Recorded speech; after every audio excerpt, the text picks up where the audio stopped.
Hello guys, what's up? Oi pessoal, como é que vocês estão aí? Essa aula, ela é uma breve explicação do tema da aula dessa semana na sala de aula de inglês. E eu tô compartilhando ela para quem faltou por algum motivo e queira acompanhar o que foi feito na sala de aula e também para quem quer dar uma revisada aí. Então, eu vou explicar de forma bem rápida, bem sintetizada o que a gente conversou na sala. Tudo bem? A nossa habilidade de hoje aí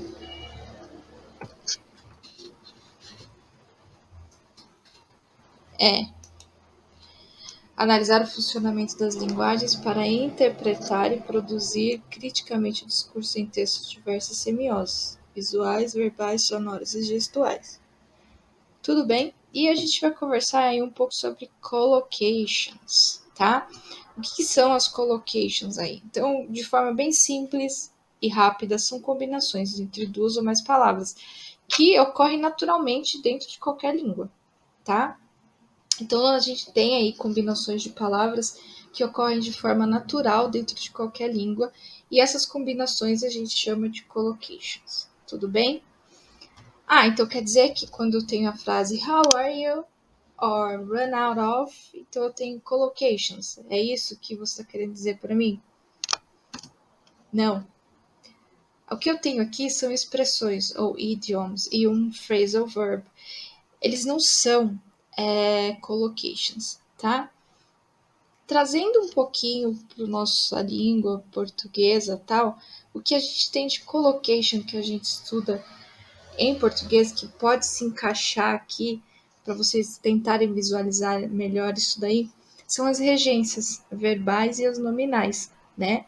Então eu tenho aí os verbos e as preposições que regem esses verbos, e eu tenho também alguns adjetivos e algumas preposições que regem esses adjetivos, né?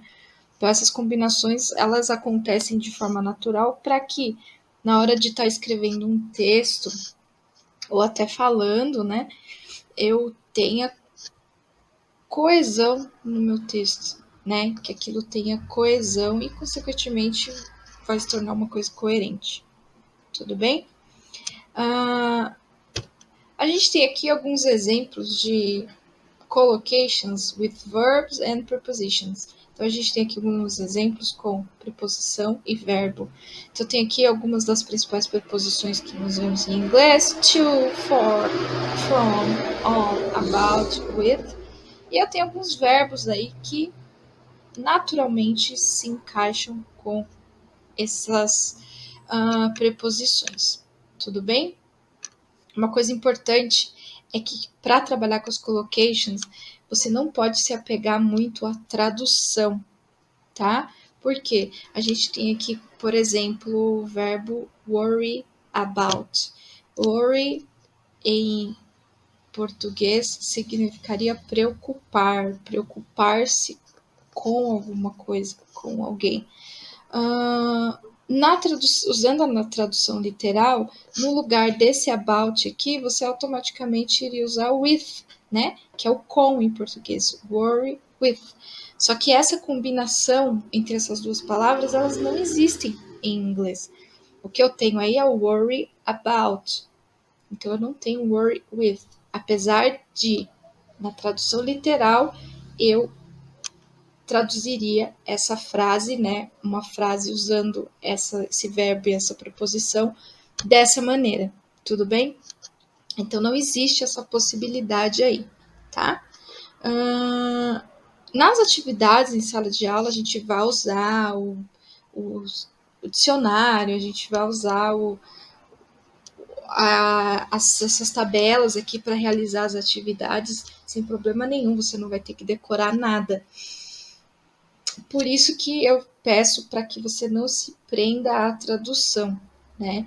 E sim ao verbo aí em inglês. A mesma coisa acontece com os adjetivos, né? Então a gente tem aqui alguns of, for, with, to and about. E alguns acontecem a mesma coisa. Eu tenho aqui, por exemplo, o adjetivo married, que significa casado, né?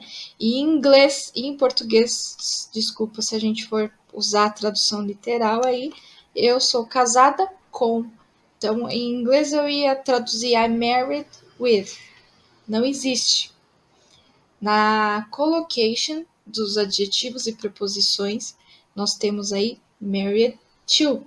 Então, I'm married to someone, né? Então, eu sou casada aí com alguém. Então, de novo, não se prenda à tradução. Eu sempre falo isso. Traduzir muito, nosso conhecimento de língua portuguesa ele é muito maior, muito mais amplo que o nosso conhecimento de língua inglesa, que afinal é a nossa língua nativa. Então, a nossa tradução ela é sempre muito mais ampla do que o que está falando ali, né? Então, em algumas atividades como essa, trabalhando com as collocations, que é uma coisa tão particular de cada língua, né? Como eu disse lá no começo, são combinações naturais entre essas palavras. Então, é algo muito particular dessa língua. Então, traduzir, eu vou perder essa combinação natural entre as palavras. Por isso, de novo, para realizar a atividade, use dicionário, use essas tabelas aqui que a gente tem pela internet para realizar as atividades, porque senão você vai perder aí muito na sua qualidade e no seu entendimento aí das collocations, tudo bem? Your turn seria o quê? A atividade, vou explicar também a atividade para quem por algum motivo não pôde comparecer à aula, tá? E aí vocês vão produzir um mapa mental sobre collocations. Verb plus preposition and adjective plus preposition, tá? Vocês vão produzir um mapa mental sobre essas collocations. Verbo mais preposição, adjetivo mais preposição. Como? Eu trouxe aqui um exemplo, usando os adjetivos. Então, você vai pegar aqui, por exemplo, deixa eu tirar rapidinho aqui a minha imagem, que ela tá atrapalhando. Aí. O que você vai fazer? Você vai pegar aqui, por exemplo, a preposição about. Quais adjetivos eu tenho que naturalmente se encaixam, combinam com essa preposição about? Então, eu fui lá na minha tabela ou no meu dicionário e observei que o worried é uma preposição é um adjetivo que se encaixa com a preposição about, annoyed, serious, excited, depressed, crazed, certain and anxious. Então, eu peguei todas essas aí e criei sentenças, frases no qual essa estrutura, essa collocation está sendo colocada em prática.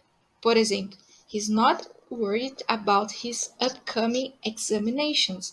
Então, ele não está preocupado com suas próximas provas, com seus próximos testes, com os seus próximos exames aí de conhecimentos. Tudo bem? A gente pode traduzir de todas essas formas.